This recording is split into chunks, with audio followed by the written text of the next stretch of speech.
Good morning student. आज की video में हम आपको ये बताने वाले हैं जो कि एनसीईआरटी या जो भी ट्वेल्थ बुक का जो ये चैप्टर 6 है आपका वंशागति का आणविक आधार। ठीक है, ये बहुत ही इम्पॉर्टेंट चैप्टर है आपके। ऐसे आपकी इस टेक्नोलॉजी के अंतर्गत आपको 3 चैप्टर्स हैं। आपका सबसे पहला है मेंडल का वंशागति, इसके बाद है आपका वंशागति का आणविक आधार और एक है आपका इवोल्यूशन के बारे में। यानी 3 चैप्टर पढ़ना, जिसमें जो सबसे इम्पॉर्टेंट है वह है आपका वंशागति का आणविक आधार। यानी कि इसे हम कहते हैं कि मॉलिक्यूलर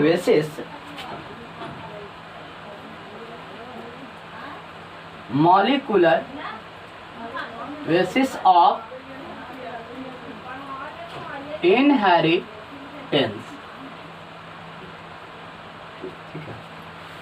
इसके अंतर्गत आपको क्या क्या पढ़ने हैं, एनसीईआरटी में आपको मेंशन किया हुआ है डीएनए के बारे में, आनुवांशिक पदार्थ की खोज कैसे हुई है, आनुवांशिक पदार्थ होता क्या है, डीएनए क्या होता है, आरएनए क्या होता है, डीएनए का प्रतिकृति कैसे होता है, डीएनए अपना कुंडलन प्रतिकृति कैसे बनाता है, डीएनए का कुंडलन कैसे होता है, इन सभी चीज़ों को हम लोग को पढ़ना है। अनुलेखन, किस प्रकार से प्रोटीन्स का संश्लेषण करते हैं, किस प्रकार से प्रोटीन बनते हैं। ठीक है, आनुवांशिक कोड यानी कितने अमीनो एसिड मिल करके जो है कितने एंजाइम्स को बनाते, कितने प्रोटीन्स को बनाते हैं, किस प्रकार से सूचनाओं का संग्रहण होता है, किस प्रकार से रज्जु कोड सजते हैं। इन सभी चीज़ों को आपको याद रख लीजिएगा। यही 10 आपको पॉइंट्स पढ़ने हैं। यदि ये 10 पॉइंट्स अच्छे से समझ में आ गए तो समझिए कि इस चैप्टर का आपका बहुत ही अच्छा से मजबूती आ जाएगा। सबसे ज़्यादा आपको लगभग मान के चले कि 10 से 15 नंबर का जो क्वेश्चंस होते हैं आपको इसी चैप्टर से आते हैं। तो इसमें आपको ये सारी चीज़ आप लिख लीजिए। इन सभी को आपको स्टेप बाय स्टेप एक एक करके आपको पढ़ना है। ठीक है, जिसमें से सबसे पहले हम जानेंगे कि डीएनए क्या होता है और इसमें जो वंशागति कहने का जो मतलब होता है कि वंशागति कहने का मतलब होता है कि कोई मटेरियल किसी चीज़ को एक पीढ़ी से दूसरी पीढ़ी में ट्रांसफ़र कर रहा हो, यानी कि वह वंशागत चलते चला जाता हो। जैसे मानते हैं कि कोई ऐसा कैरेक्टर जो हम में है और हमसे जो है हमारे संतानों में पहुंचता हो, या हमारे पिताजी हैं, पिताजी से उनके कैरेक्टर जो हैं उनके कुछ गुण कुछ लक्षण जो है हमारे पास पहुंचा हो। ठीक है, तो आखिर ये पदार्थ कौन सा है इसके बारे में जानेंगे। तो इनके सभी चीज़ों के बारे में हम इस चैप्टर में अध्ययन करेंगे। ऐसे मेंडल साहब ने इस चैप्टर में आपको जो नाम दिया था, जहाँ पे हम लोग डीएनए पढ़ते हैं, उसमें उन्होंने कारक का बताया था, एलील की बात की थी। उन्होंने बताया था कि कोई ऐसा मटेरियल होता है जो एक पीढ़ी से दूसरी पीढ़ी में ट्रांसफ़र होते हैं। तो हम सभी चैप्टर को एक ही कर आपको सारे चीज़ को पढ़ाते रहते हैं, लेकिन जो चैप्टर स्टूडेंट को सबसे ज़्यादा डिफिकल्ट लगते हैं और जो हमसे पूछते हैं, हम सबसे पहले उनको यहाँ पे रिकमेंड कर देते हैं। अभी कुछ लोग जो पढ़ रहे हैं उनको इस सब में दिक्कत आएगी, इसीलिए इस चैप्टर को हम पहले से अपलोडेड कर दे रहे हैं ताकि आपको पढ़ने के बाद आप यहाँ से रेगुलर देख सकते हैं। अगर आपको किसी भी चीज़ की समझ में ना आए और आपको ऐसा दिक्कत होता हो पढ़ाई में, या फिर बायोलॉजी बिल्कुल समझ में नहीं आ रहा हो, आप हमसे पूछेंगे, कमेंट में पूछेंगे। आपको यहाँ पे 10th के ऊपर से जो भी सिलेबस होंगे उसका बायो का सिर्फ जो है कि हम आपको बताएंगे। ठीक है, बायोलॉजी का आपको जो भी दिक्कत होगी, जो क्वेश्चंस होंगे वो आप कमेंट बॉक्स में लिखिएगा और रेगुलर आप हमारे साथ जुड़े रहेंगे तो आपको जो है कि सभी चैप्टर्स के सारे वीडियोज़ एक एक कर स्टेप बाय स्टेप आपका मिलता चला जाएगा। तो हम चलते हैं अगले स्लाइड पर चलेंगे और सबसे पहले हम बात करते हैं डीएनए की।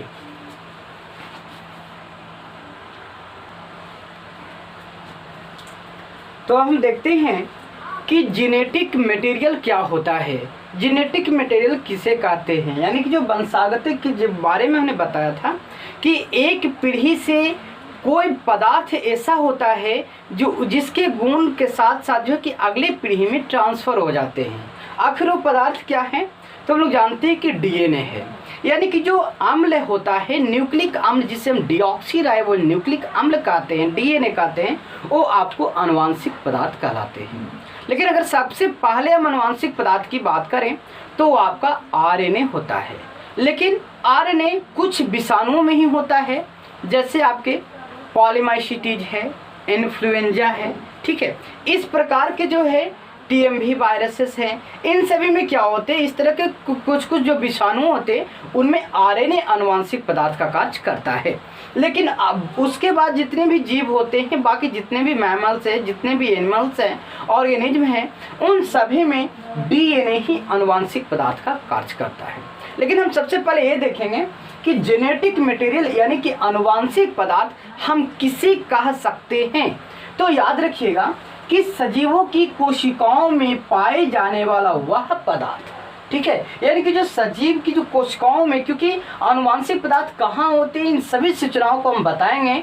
और इससे अगर और आपको अच्छे से पढ़ना है तो हमारा जो लेक्चर आएगा आपका जो 5 का है, उस 5 के पार्ट में जितने मेंडल साहब के जो चैप्टर्स हैं उनको यदि आप पढ़ेंगे तो आपको क्लियर होते चले जाएंगे।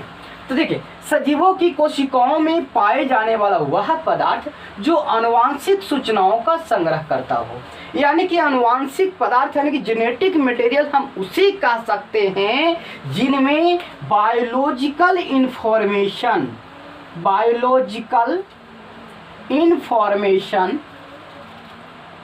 ठीक है, बायोलॉजिकल इंफॉर्मेशन को स्टोर करने की क्षमता होती है। यानी कि वह पदार्थ जो आनुवांशिक सूचनाओं का संग्रह करता है, यानी कि बायोलॉजिकल इंफॉर्मेशन को स्टोर करने की क्षमता होती है और उसी नेक्स्ट जनरेशन में इसे अगली पीढ़ी में पहुंचाने का कार्य करता है। हम उसे ही जेनेटिक मटेरियल यानी कि आनुवांशिक पदार्थ कह सकते हैं। समझ में आई बात? यानी कि आनुवांशिक पदार्थ हम किससे कहते हैं, तो जिसमें बायोलॉजिकल इंफॉर्मेशन को स्टोर करने की कैपेसिटी हो, क्षमता हो, जिनमें जो है कि उस जो जनरेशन में नेक्स्ट जनरेशन में कोई भी इंफॉर्मेशन को ट्रांसफ़र करने की क्षमता होती है।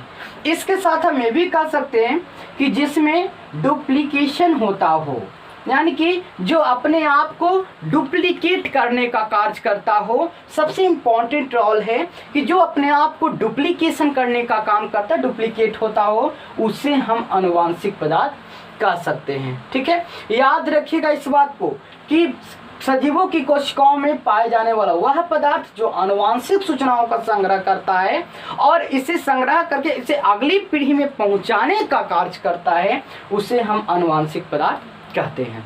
ठीक है, अब इसको हम लेकर के चलेंगे। तो आनुवांशिक पदार्थ ऐसे हम आपको डायरेक्ट वे में बताते हैं कि आनुवांशिक पदार्थ कौन होता है, वो आपका है डीएनए।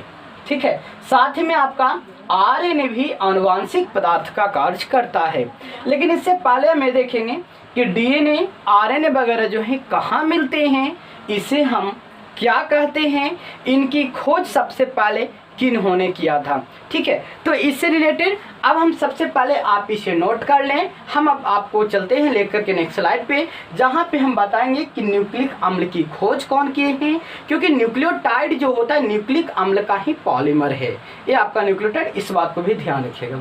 तो आपको ये पता चल गया होगा कि जेनेटिक मटेरियल किसे कहते हैं, जिसमें बायोलॉजिकल इंफॉर्मेशन को स्टोर करने की काबिलियत हो और उसे नेक्स्ट जनरेशन में ट्रांसफर कर सके, हम उसे जेनेटिक मटेरियल कहते हैं, यानी कि आनुवांशिक पदार्थ कहते हैं। चलिए इसको आप उतार लीजिए। उतारने के बाद आप यहाँ से नेक्स्ट जो है आपको सबसे पहले हम जानेंगे कि न्यूक्लिक अम्ल क्या होता है, यानी कि डीएनए आरएनए क्या है, एक न्यूक्लिक अम्ल है, एक कहाँ पाया जाता है, इन सभी चीज़ों को देखेंगे। इसको आप यहाँ से नोट कर लें।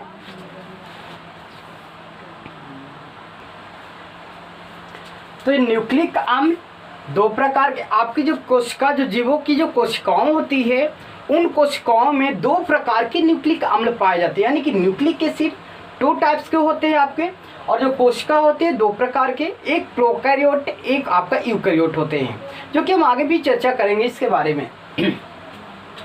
तो देखिए यहाँ पे न्यूक्लिक जो अम्ल होते हैं, जो न्यूक्लिक एसिड होते हैं, वो जीवों की कोशिकाओं में 2 प्रकार के न्यूक्लिक एसिड होते हैं। पहला डीएनए, जिसे हम कहते हैं डीऑक्सीराइबोज न्यूक्लिक एसिड, और अगर हम हिंदी में इसकी बात करें तो ये सेम हो जाता है डीऑक्सीराइबोज न्यूक्लिक एसिड की जगह पे हम लोग सिर्फ क्या कर देते हैं, अम्ल कर देते हैं। सेकेंड जो आपका न्यूक्लिक अम्ल होता है वो होता है आरएनए, जिसे हम कहते हैं राइबोज न्यूक्लिक एसिड यानी कि राइबोज न्यूक्लिक अम्ल। ठीक है, तो इस बात को ध्यान रखिएगा कि जो न्यूक्लिक अम्ल दो प्रकार के, जो जीवों की कोशिकाओं में न्यूक्लिक अम्ल दो प्रकार के होते हैं। न्यूक्लिक अम्ल पाया कहाँ जाता है, तो केंद्रक के अंदर। ठीक है, ध्यान रखिएगा, प्रोकैरियोट कोशिकाओं में केंद्रक नहीं होता है, तो केंद्रक की जगह पे जहाँ पे जेनेटिक मटेरियल यानी कि डीएनए पाया जाता है या आरएनए पाया जाता है, उस स्थान को हम लोग न्यूक्लियोइड बोलते हैं। लेकिन आपकी यूकैरियोटिक कोशिकाओं में जो डीएनए होता है वो आपको कहाँ होता है, केंद्रक के अंदर होता है। लेकिन अगर बात करें कि केंद्रक के अलावे भी डीएनए कहाँ कहाँ पर पाए जाते हैं, तो ध्यान रखिएगा, केंद्रक के अलावे जो डीएनए होते हैं, केंद्रक के अलावे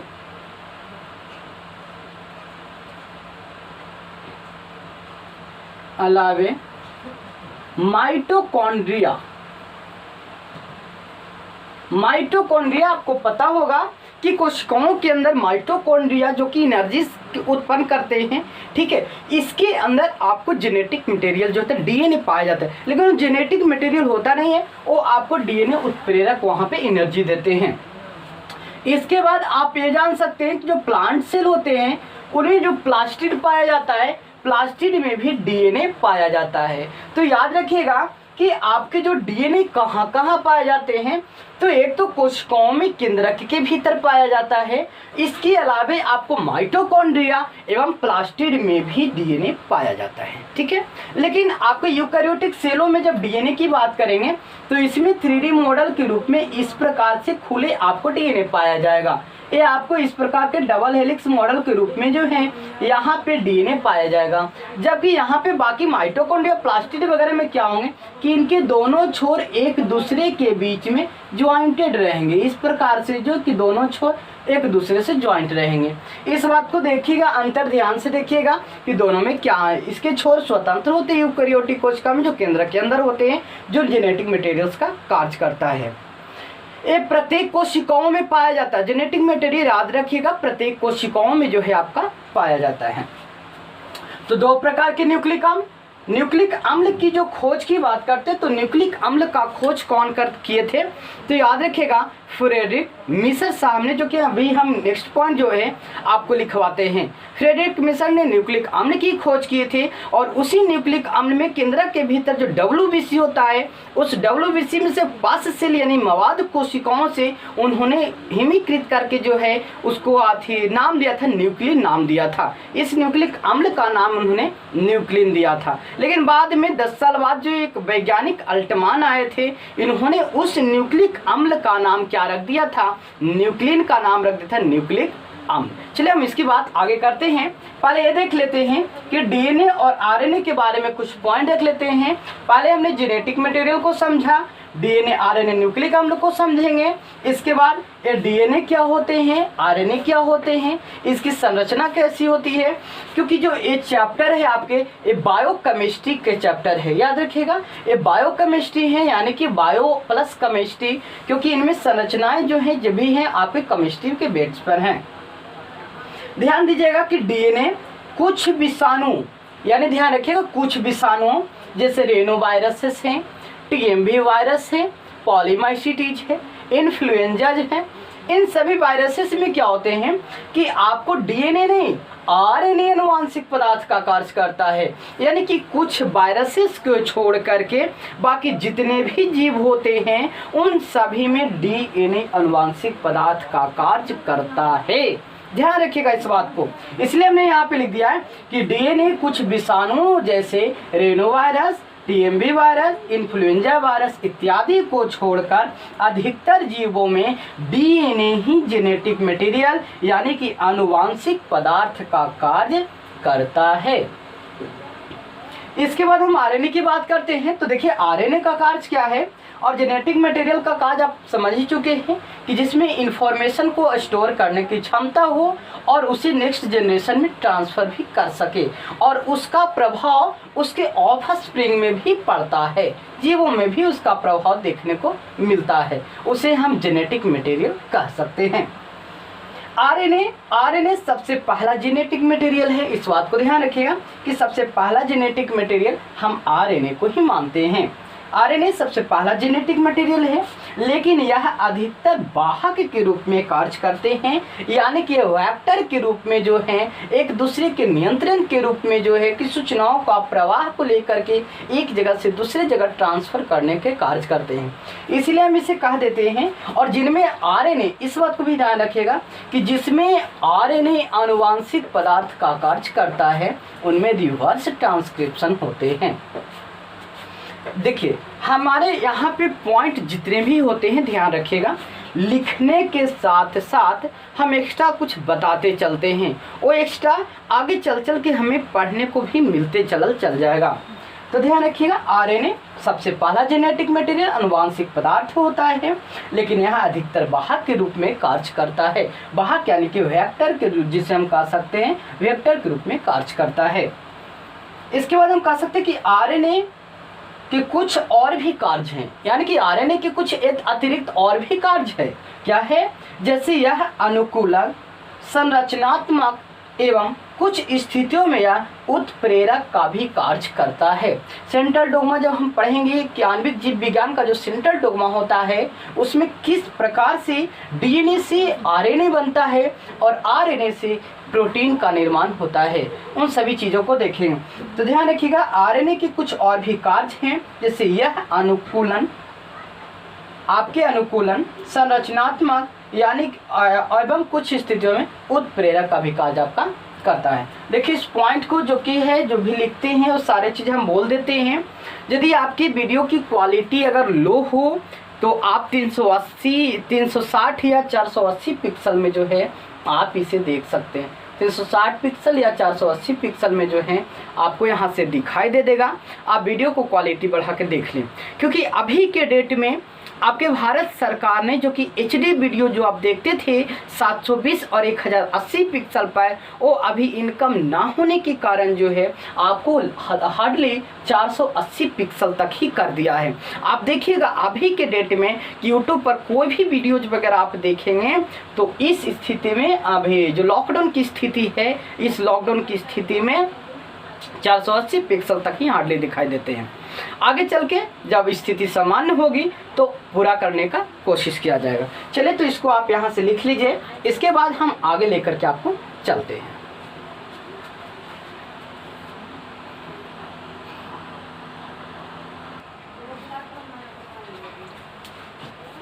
तो हमने ये देख लिया। इसके बाद अब हम देखते हैं न्यूक्लिक एसिड में जो हम लोग पढ़ रहे थे कि दो प्रकार के जो न्यूक्लिक अम्ल थे, इसकी खोज कौन किए थे? फ्रेडरिक मिशर ने किए थे, या फ्रेडरिक मिशर हम इन्हें कह देते हैं। फ्रेडरिक मिशर ने सबसे पहले 1869 ईस्वी में जो है कि केंद्रक के अंदर जो है जो पसेल है, उस पसेल के न्यूक्लियस में इन्होंने देखा कि उन्होंने देखा कि कुछ पसेल के अंदर में कुछ पदार्थ था जिसको हिमीकृत किया यानी कि पृथक्करण किया। उस पदार्थ का नाम इन्होंने क्या रखा?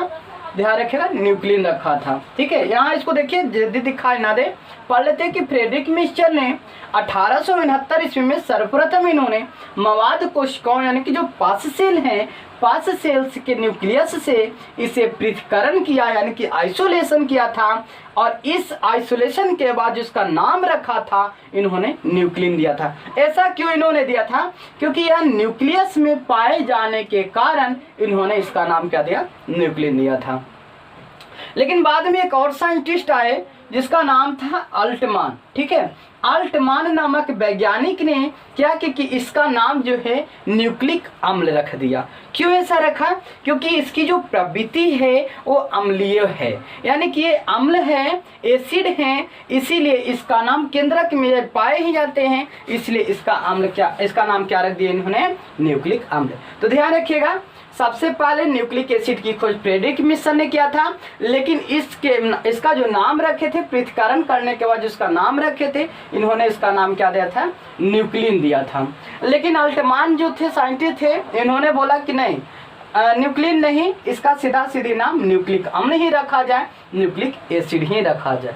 ठीक है, तो इसमें जो न्यूक्लियस के अंदर दो प्रकार के न्यूक्लिक अम्ल पाए जाते थे, एक आपका हो गया डीएनए, जिसके बारे में हम पढ़े कि डीएनए डीऑक्सीराइबोज न्यूक्लिक एसिड, और एक आपका है आरएनए यानी कि राइबोज न्यूक्लिक एसिड। अब इसके बाद हम लोग डीएनए और आरएनए के बारे में पढ़ेंगे और इसके बाद देखेंगे कि डीएनए कैसे बने होते हैं, एक केंद्रक में किस प्रकार से स्थित होते हैं, ठीक है, आरएनए कैसे बने होते हैं, इसका पॉलीमर कैसा है, ये किस श्रृंखलाओं से बने होते हैं, इन सभी के बारे में देखेंगे। एक और बात बता देना चाहते हैं, देखिए कभी कभी लोगों को क्या होती है कि फर्स्ट टाइम पढ़ने के बाद समझ में नहीं आता है, ठीक है। तो देखिए यदि समझ में नहीं आए तो एक बार दो बार रिपीट करें, यदि इस वीडियो से समझ में नहीं आए तो आप साथ में बुक रखें और बुक को पहले पढ़ें, बुक पढ़ने के बाद वीडियोज़ को देखें, वीडियो देखने के बाद इसके बाद आप इस वर्ड को मिलाएं कि क्या ऐसा है या नहीं है। जब ये सब सारी चीज़ को मिला करके पढ़ेंगे तो आपको अच्छे से समझ में आ जाएंगे। अगर आप सोचेंगे कि एक बार पढ़ लिया ऐसे ही काम हो जाए तो ये इम्पॉसिबल है, इस बात को ध्यान रखिएगा। चलिए, और लगातार जुड़े रहने के लिए जितने ज़्यादा से ज़्यादा लोगों को ज्वाइन कराएं, जितने ज़्यादा से ज़्यादा लोगों को इस चैनल से जोड़ें, ठीक है। आपके साथ आपके रेगुलर वीडियोज आपके रहेंगे, हम जो क्वेश्चंस वगैरह देंगे उस क्वेश्चन को जानकर हमें कमेंट बॉक्स में आंसर चाहिए, ठीक है। ये सारी चीज़ों को आपको देना होगा, हम आपके साथ हमेशा बने रहेंगे। तो चलिए, इस बात को आपने देखा कि न्यूक्लिक एसिड था, फ्रेडरिक मिचर ने सबसे पहले मवाद कोशिकाओं यानी कि 5 सेल के न्यूक्लियस से जो है इन्होंने पृथक्करण किया था और पृथक्करण के बाद इसका नाम क्या दिया, न्यूक्लिन दिया, क्योंकि केंद्रक में पाए जाते हैं, ठीक है। इसके बाद अल्टमान नामक वैज्ञानिक 1879 में अल्टमान ने क्या किया था, इस वैज्ञानिक ने इसका नाम अम्लीय प्रवृत्ति के कारण इसका नाम क्या रख दिया, न्यूक्लिक अम्ल, ठीक है। और बाकी आपने पढ़ा कि डीएनए क्या है, आरएनए क्या है। जेनेटिक मटेरियल जरूर याद रखिएगा, हम फिर से रिपीट कर रहे हैं कि जेनेटिक मटेरियल वह होता है जिसमें बायोलॉजिकल इंफॉर्मेशन को कलेक्ट करने की क्षमता होती है, जो नेक्स्ट जनरेशन में उसको कोडेड के फॉर्म में जो है कि उसको स्टोर कर सके, ठीक है। बायोलॉजिकल इंफॉर्मेशन को एक कोड के रूप में उसे संजोग करता है, संग्रहण करता है, उसको अगली पीढ़ी में ट्रांसफ़र करता है, जिसका डुप्लीकेशन होता है, ठीक है, जो प्रत्येक सेलों में पाया जाता है, उसे हम जेनेटिक मटेरियल ही कहते हैं, ठीक है। चलिए, जेनेटिक मटेरियल डीएनए ही होता है। क्यों ऐसा माना गया, सबसे पहला आरएनए है, लेकिन डीएनए को क्यों कहते हैं, क्योंकि आरएनए कुछ वायरसेस में पाए जाते हैं, जबकि डीएनए जो होता है आपके बाकी सभी जीवों में, जिसमें आरएनए कुछ विषाणुओं को छोड़ करके बाकी जितने भी जीव हैं उन सभी में डीएनए ही आनुवांशिक पदार्थ का कार्य करता है। तो इसके बारे में देखा।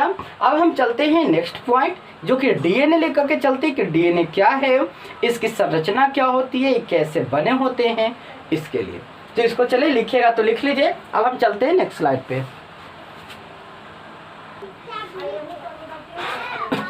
तो ध्यान रखिएगा, डीएनए क्या है, डीएनए डीऑक्सीराइबोन्यूक्लियोटाइड्स का एक लंबा बहुलक है, यानी कि जो डीएनए जो बना होता है वो आपको पॉलीन्यूक्लियोटाइडों की श्रृंखलाओं से बना होता है, जिसे हम डीऑक्सीराइबोन्यूक्लियोटाइड्स कह देते हैं।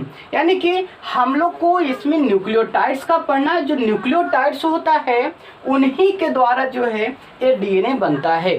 न्यूक्लियोटाइड में जो होते हैं कि 3 अणु पाए जाते हैं, जो कि आपका पेंटोज शर्करा, नाइट्रोजनियस बेस और आपका होता है फास्फोरिक अम्ल, फास्फेट ग्रुप, ये तीनों मिलकर के बनते हैं न्यूक्लियोटाइड्स। तो ये न्यूक्लियोटाइड्स की जो एक लंबी श्रृंखला, जो एक लंबी चेन बनती हुई चली जाती है, उसे हम कहते हैं पॉलीन्यूक्लियोटाइड्स, यानी कि डीऑक्सीराइबो जो होता है पॉलीन्यूक्लियोटाइड्स की ही जो है लंबी श्रृंखला होता है, लंबा बहुलक होता है, ठीक है। ये अलग अलग जीवों में इसकी जो संख्या होती है डीएनए की, ये अलग अलग पाया जाता है, यानी कि अलग अलग जीवों की जो संख्या होती है डीएनए की अलग अलग निर्भर करता है। जैसे हम देखते हैं कि डीएनए की जो लंबाई सामान्यता इसमें मिलने वाले न्यूक्लियोटाइडों की संख्या पर निर्भर करते हैं। ध्यान रखिएगा, अभी हमने बताया था कि जो डीएनए बना होता है वो न्यूक्लियोटाइड्स का ही रियल में बना होता है, ठीक है। लेकिन आगे हम इसमें देखते हैं कि इसकी जो श्रृंखला देखेंगे हम लोग, तो पॉलीन्यूक्लियोटाइड किस प्रकार से होता है, ये सारी चीज़ों को। डीएनए लंबाई जो होता है वो किस पे निर्भर करता है, न्यूक्लियोटाइड्स, इनमें पाए जाने वाले न्यूक्लियोटाइडों की संख्या पर निर्भर करता है। अर्थात जितना ज़्यादा न्यूक्लियोटाइड्स होंगे उतनी लंबी इनकी संरचना बनेगी, उतनी लंबी इनकी क्या बनेगी, श्रृंखलाएं बनेगी। कहता है जो यह किसी जीव की विशेषता है, और यही किसी जीव की विशेषता को बतलाता है, क्योंकि जो डीएनए होता है, डीएनए पे ही हमारे आनुवांशिक सारे सूचनाएं, हमारे जीव शरीर की जो जितने भी इंफॉर्मेशंस होते हैं वो कोडेड के फॉर्म में एक कोड के रूप में संचरित होते हैं, कोड के रूप में स्टोर होते हैं, ठीक है। और जो डीएनए जो बने होते हैं, जिसकी संरचना होती है वो न्यूक्लियोटाइड्स की बनी होती है। न्यूक्लियोटाइड्स जो होते हैं वो किन से बने होते हैं, तो पेंटोज शर्करा यानी कि पेंटोज शुगर, और आपके जो नाइट्रोजनियस बेस और फास्फोरिक अम्ल, ये तीनों से मिलकर के बने होते हैं। और फास्फोरिक अम्ल के कारण ये डीएनए जो होता है नेगेटिवली चार्ज होता है इसके ऊपर, इस बात को ध्यान रखेंगे। तो इसके बाद यदि हमने देखा कि इसकी विशेषता किस पर निर्भर करती है, न्यूक्लियोटाइड्स पे, जितना बड़ा न्यूक्लियोटाइड उतनी इसकी सूचनाएं। इसके बाद जैसे यहाँ पर हमने कुछ नाम लिया है, कुछ एग्जाम्पल्स लिए हैं, उन एग्जाम्पल्स को देखेंगे, एक एक करके सारे एग्जाम्पल्स को हम पढ़ेंगे। एक जीवाणुभोजी यानी कि जीवाणुभोजी जिसको बैक्टीरियोफेज कहते हैं। तो देखिए बहुत सारे लोग जो हैं कि जीवाणुभोजी में कंफ्यूज कर जाते हैं कि जीवाणुभोजी हम बैक्टीरिया जीवाणु को ही कह देते हैं, लेकिन ऐसा नहीं। ऐसे वायरसेस होते हैं जो जीवाणु को इफेक्ट करते हैं, जो बैक्टीरिया को इफेक्ट करते हैं, यानी जो बैक्टीरिया जो जीवाणु होते हैं, जीवाणु को हार्मफुल पहुंचाते हैं, जीवाणु को नुकसान पहुंचाते हैं, वैसे वायरसेस को हम बैक्टीरियोफेज यानी कि जीवाणुभोजी कहते हैं। ध्यान रखिएगा, जीवाणुभोजी किसे कहते हैं, ऐसे वायरसेस, ऐसे विषाणु जो जीवाणुओं को जो है हानि पहुंचाते हैं, जीवाणुओं को कभी कभी खा जाते हैं, ठीक है, उसे हम बैक्टीरियोफेज कहते हैं। ऐसा ही एक विषाणु है जिसका नाम होता है 174 या 174 जिसे हम कहते हैं। इसमें न्यूक्लियोटाइडों की जो संख्या होती है, जो जोड़े में पाए जाते हैं, वो 5386 पाए जाते हैं। यानी कि न्यूक्लियोटाइडों की संख्या जो विषाणु जो जीवाणुभोजी जो होते हैं 174 जो होते हैं, उनमें कितना होता है 5386। इसी प्रकार से अगर हम देखें तो जीवाणुभोजी एक लैम्डा है, लैम्डा में 48,502 क्षारों के जुग्म पाए जाते हैं। जुग्म का मतलब क्या होता है, याद रखिएगा, पेयर्स यानी कि जोड़ा, ठीक है। जुग्म का मतलब जोड़ा यानी कि पेयर्स। हिंदी में कभी कभी क्या होता है ना कि आजकल पता नहीं चल पाता बहुत सारे लोगों को, तो इस बात को ध्यान रखिएगा। हम कोशिश करेंगे कि हिंदी और इंग्लिश का जो है समय समय पर वैसे कंटेंट को हम साथ लेकर के चलें जो कंफ्यूज करने लायक है। तो ये क्षार याद रखिएगा। जीवाणुभोजी लैम्डा यानी कि बैक्टीरियोफेज जो लैम्डा हैं उनमें 48,502 क्षार के जुग्म बेस पेयर पाए जाते हैं। इश्चेरिशिया कोलाई नामक जो जीवाणु है, इन जीवाणु में आपको जो क्षार जुग्म होते हैं वो 4.6 गुने 10⁻⁶ जो होते हैं क्षार के जोड़े पाए जाते हैं, ठीक है, इश्चेरिशिया कोलाई में। तो इससे ये प्रमाणित होता है कि अलग अलग जो जीव होते हैं, उन अलग अलग जीवों में जो डीएनए की जो संख्या होती है, जो न्यूक्लियोटाइडों की जो संख्या होती है, वो अलग अलग होती है। इसी प्रकार से यदि हम मनुष्य की बात करें तो मनुष्य के में क्या होता है, एक अगुणित डीएनए में आपको कितना हो जाएगा, देखिए इसको लिख लीजिए आप। चलिए हम इसको थोड़ी देर में आपको जो है कि इसको लिख देते हैं कहीं पर, इसको उतार लीजिएगा। मनुष्य के जो आपको अगुणित डीएनए है, इनमें आपको पाए जाते हैं 3.3 गुने 10⁹, ठीक है, 3.3 गुने 10⁹, ये अगुणित डीएनए में होता है, ठीक है। अगुणित यानी एक डीएनए में ये पाया जाता है, अगुणित डीएनए किसमें, मनुष्य में। तो याद रखिएगा, इससे प्रमाणित, तो याद रखिएगा जो मनुष्य के अगुणित डीएनए में कितना पाया जाएगा, 3.3 गुने 10⁹ जो है न्यूक्लियोटाइड्स पाए जाएंगे। यदि आपके जीवाणुभोजी बैक्टीरियोफेज जिसका नाम 174 है, उसमें 5386 न्यूक्लियोटाइड्स मिलेंगे। यदि जीवाणुभोजी लैम्डा है तो 48,502 मिलेंगे। यदि आपको इश्चेरिशिया कोलाई है तो इन्हें 4.6 गुने 10⁶ मिलेंगे। इस प्रकार से मनुष्य है 3.3 गुने 10⁹ है। इस प्रकार से आपके क्षार जुग्म मिलते हुए चले जाते हैं, ठीक है। तो इस बात से हमने ये प्रमाणित किया कि जो डीएनए पर जो न्यूक्लियोटाइड्स होते हैं, इनकी संख्या अलग अलग जीवों में अलग अलग पाया जाता है।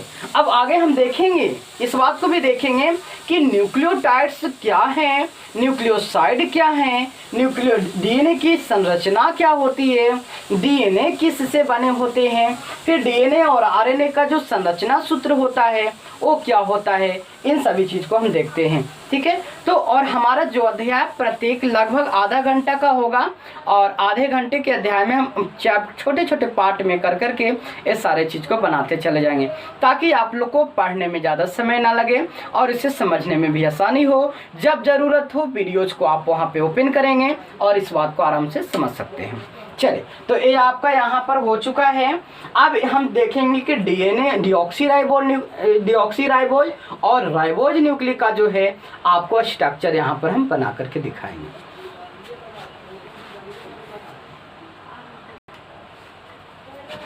अब नेक्स्ट जो वीडियो है हमारा पार्ट 2 में आप इसे आसानी से देख लीजिएगा। इन सभी बहुलक कैसे कैसे बने होते हैं, इनकी संरचनाएं क्या हैं, इनका हम अगले अध्याय में बताएंगे। तो आज के लिए बस इतना ही।